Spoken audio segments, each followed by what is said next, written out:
para sa akin, yung pag-arte. Yung ginagawa kong pag-arte.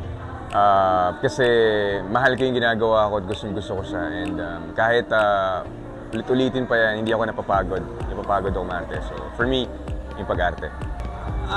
Yung pagising mo sa umaga. Pagising mo sa umaga, tapos yung anak mo kakalabitin ka. Parang sinasabi niya, Daddy, gising na, let's go. So every morning talagang ang sarap gumising. Kung meron akong isang pangyayari na gusto kong ulit-ulitin sa buhay ko, yung opportunity na pumunta sa London before. And it was my first time kasi traveling alone. Tapos na-realize ko, ang sarap niya siguro kapag kasama ko yung pamilya ko.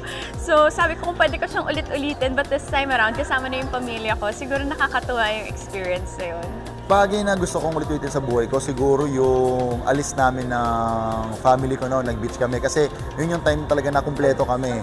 So sana kahit every year man lang, mangyari yun, ulit-ulit. Kasi yun lang yung time na free kami lahat sama-sama kami. And ang saya lang sa feeling na kapag kumpleto kayo tapos masaya lang. Yung holiday season, yung Christmas with my family, spending New Year's with my family. Kasi I'm living alone here in Manila, so malayo ako sa parents ko. And that's the only time na mag-gather kami. So very special talaga sa akin yung family gathering. Kaya kung meron lang akong pwedeng ulit-ulitin, sana yun. Sana yung makasama ko sila, yung happy kami, walang stress, kain lang, and celebrate the holidays. Yun.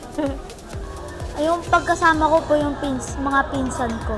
Kapag nagkukwentuhan po kami, kasi same kami ng humor, tapos pag nagbabandi kami, nagsiswimming, kumakain, yan. Pag nagkukwentuhan, nagsisismisan kami, tatawanan po. Ayun po.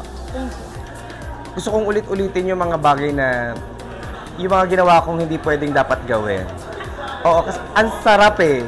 Pero pinagsisisihan ko after. Pero kung babalik nga ako doon sa moment na yun yung gusto kong bagay na balikan. Kasi sabi nga nila, merong sinasabi yung mga, hindi ko lang kasi nagpauso nung nagsabi na to, pero 'di ba, sabi nila na masarap gawin talaga yung mga bawal, yung mga hindi pwedeng gawin. Pero since bibigyan mo nga ako ng chance na bumalik, di babalikan ko yun. At least isang beses lang ako magsisisi after.